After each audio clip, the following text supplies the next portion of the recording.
আপনি কি টাইপ 2 ডায়াবেটিসে ভুগছেন? বাংলাদেশে টাইপ 2 ডায়াবেটিস রোগীর সংখ্যা প্রায় 1 কোটি। মহামারীর আকারে বাংলাদেশে ডায়াবেটিস রোগীর সংখ্যা বেড়ে যাচ্ছে এবং আমাদের দেশে যত ডায়াবেটিক পেশেন্ট আছে তার শতকরা 95% হচ্ছে টাইপ 2 ডায়াবেটিস।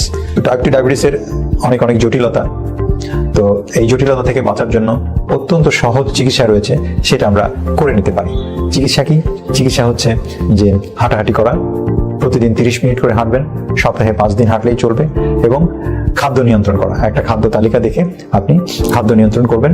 আপনি চিনি মিষ্টি একদমই খাবেন না এবং রিচ ফুড যেগুলো বাইরের খাবার কমিয়ে দিবেন। জটিলতা কি? টাইপ 2 ডায়াবেটিসের জটিলতা হচ্ছে চোখ নষ্ট হয়ে যাওয়া, অন্ধ হয়ে যাওয়া, হার্ট অ্যাটাক হওয়া, ব্রেন স্ট্রোক হওয়া, কিডনি বিকল হওয়া এবং পায়ে ঘা হয়ে অনেক সময় অ্যাম্পুটেশন, যেটাকে বলে আমরা পা কাটা পড়ার মতো একটা জটিল ব্যাপারের মধ্যে অনেক সময় পড়ে যেতে হয়। তো তাহলে কি এই জটিলতা প্রিভেন্টেবল? এই জটিলতা কি আমরা থেকে বাঁচতে পারি? অবশ্যই। আমরা যদি সঠিক নিয়মে চিকিৎসা করি তাহলে আমরা এই জটিলতাগুলো থেকে 70 থেকে 80% ক্ষেত্রেই আমরা নিরাময় হয়ে যেতে পারি।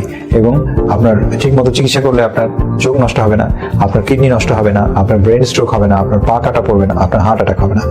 আসুন আমরা সচেতন